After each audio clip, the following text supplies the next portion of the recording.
Martin-Grand, ex-domaine Grand. Donc maintenant c'est mon fils qui a repris la suite avec ma belle-fille. Pierre Grelet, je suis vigneron à Montigny, à côté d'Arbois, vigneron depuis mon premier âge, chef d'exploitation dans une structure qui s'appelait Relais père et fils avec mes frères et ma sœur.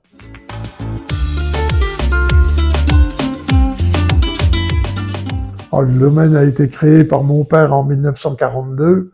Moi, je suis revenu sur cette exploitation en 1959, si vous voulez.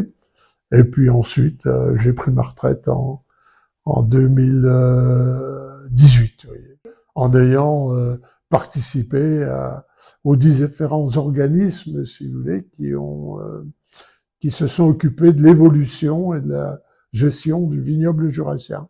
Ensuite, moi j'ai fait l'école de viticulture à Beaune, hein. J'ai fait donc 2 ans là-bas. Ensuite, j'ai travaillé dans différents domaines, dans le Jura et ailleurs. J'ai travaillé au château d'Arlay, chez Henri Maire. J'ai été au laboratoire d'analyse à Poligny également. Ensuite, je suis parti 3 ans en Bourgogne, dans un domaine très intéressant, là, à Meursault, dans le domaine Michelot, où j'ai fait mes armes. Et ensuite, donc, avec un de mes frères, on a trouvé des terrains là sur Passement et on a commencé à faire les plantations. Parce que mon père avait que 2-3 hectares de vignes, donc c'était peu, on pouvait pas rester tous dessus. C'est pour ça que je suis parti un peu à l'extérieur. Mon frère est resté au domaine.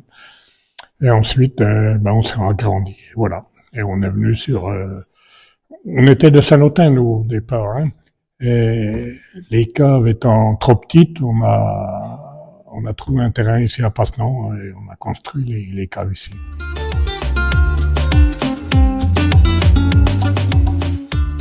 J'ai lancé l'idée, voyant l'évolution qui se déroulait dans les autres grandes régions productrices de vin à bulles, la Bourgogne, l'Alsace, le Val-de-Loire, Bordeaux un peu plus tard, et puis celles qui s'y sont mis après nous, si vous voulez, après le Jura, eh bien, je pensais que c'était une excellente idée pour que les mousseux du Jura acquièrent leur lettre de noblesse, si l'on peut dire.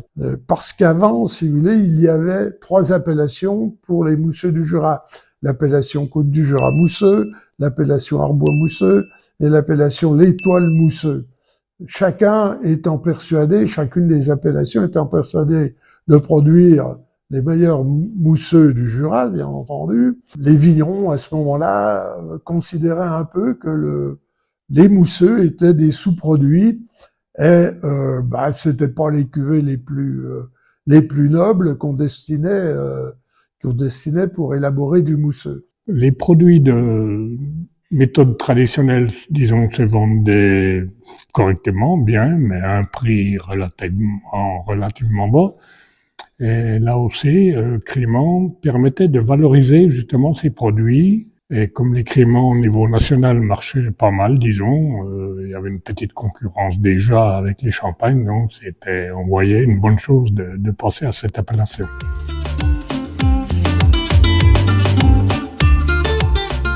Le rôle, c'était un peu de mettre en place l'AOC Crémant, hein, qui n'existait pas dans le Jura. Il y en avait déjà 6 en France.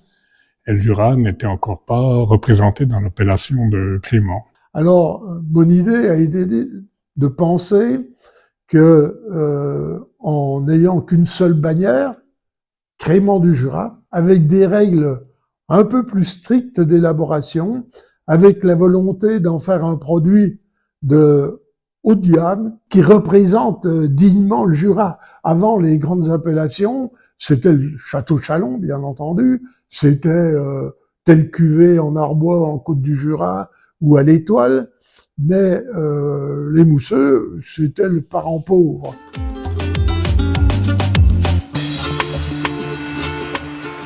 Une fois que l'appellation est arrivée, là, Eh ben, disons il y a eu des critères, on reviendra après dessus, les critères d'élaboration qui ont été donnés.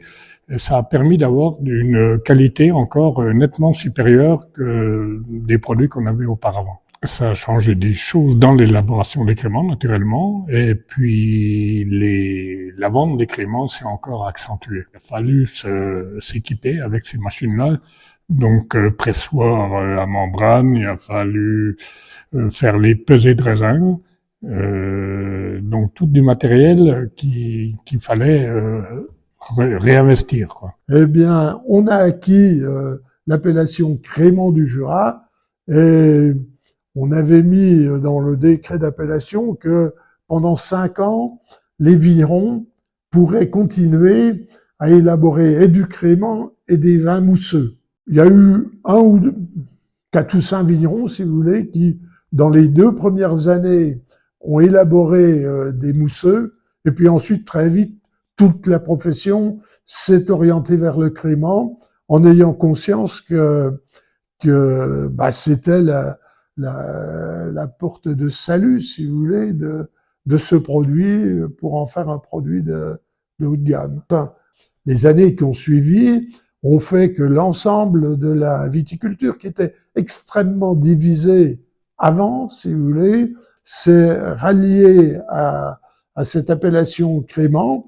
Et aujourd'hui, si le crément du Jura représente une part non négligeable, bien au-delà des vins, par exemple, sur le marché national, mais également à l'exportation, si vous voulez, c'est parce qu'il est reconnu comme un fleuron des vins du Jura.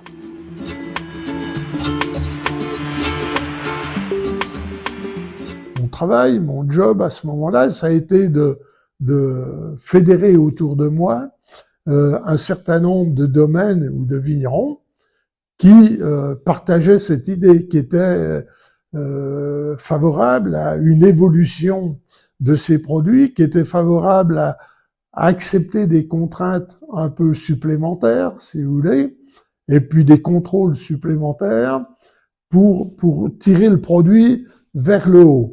Au départ, il y avait une douzaine de vignerons ou de domaines qui adhéraient à cette idée du crément. Après 4-5 ans de gestation, si on peut s'exprimer ainsi. Il y a une commission qui s'est créée, donc moi j'en faisais partie, hein. J'ai même été par la suite responsable de la commission quand il a fallu mettre en place tous les critères d'élaboration, parce que chaque région avait des conditions de production qui étaient un petit peu différentes selon les régions. Il fallait adapter ça au vignoble du Jura. Donc on s'est attelé à faire ça. Voilà. Disons qu'on a commencé par là en 92-93 quand on met en œuvre le décret sorti en 95. Nous on s'est battu, oui, la poignée qu'on était jusqu'au bout pour justement arriver à obtenir cette appellation, quoi. Et puis on a fait aussi des dégustations de créments comparatives, hein, avec des champagnes. Et là on a vu que le crément du Jura s'en sortait très bien, et souvent passait au devant même des autres créments et de certains champagnes.